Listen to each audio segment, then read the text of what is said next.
I got kicked out of the Marine Corps for smoking pot with the Taliban, so I know a little bit about not following orders and non-compliance. And the reason our country is in this situation is because men are so submissive, because they have been trained and praised and conditioned their entire lives to be rewarded for compliance and punished for non-compliance. It's why men find it so hard to disobey direct orders, even when they are unethical orders, because men have been trained their whole lives to be punished when they don't follow orders, to be punished for non-compliance, and to be rewarded for compliance. It's a huge part of white supremacy. And it's why we're seeing such a rise in authoritarianism in this country and seeing federal law enforcement officers with masks on their face.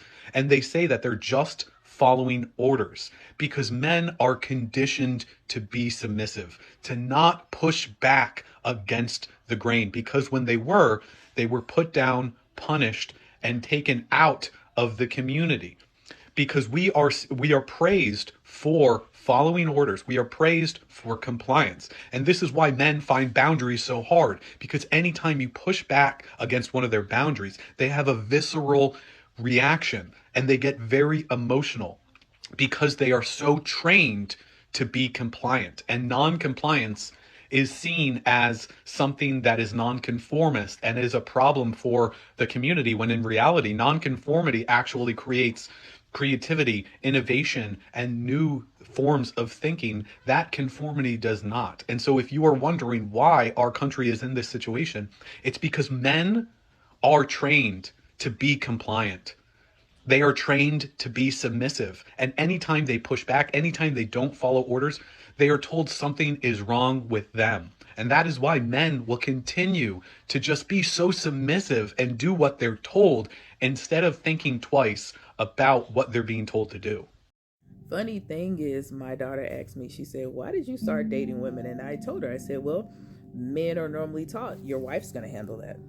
Your wife will do that. Your wife, like, when you look at a woman, in it, as far as in marriage, she's handling and managing a lot of things. Everything she knows about that man is involved in, she knows about, but he doesn't know about everything she's involved in. And when you date women in leadership and who are actually attractive and pretty, they already know how to advocate for themselves and for you.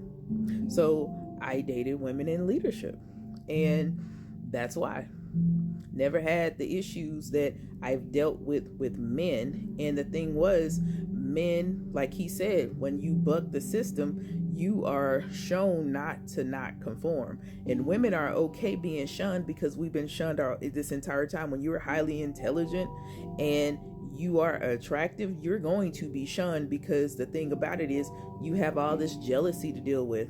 And men are not used to that. They're used to being praised for literally mediocrity. Women, in order for you to hear what I have to say, if I fumble one time, I might not even get the chance again. Men can say the most ridiculous things and boom. And if you say, well, she has a menses, men have elevation and decline, meaning your testosterone drops and goes up every 30 days. So that means you have low testosterone, high testosterone throughout the month. You have a cycle as well, scientifically proven. So it's nothing you can tell me, because we mimic each other. It's just that women have actual, blood coming out, but you have a drop in testosterone every 30 days. It's proven. Look at how when people are trying to procreate and have babies, you'll know this. And the thing about it is, it's so much more to this conversation, but you don't understand how much a woman can do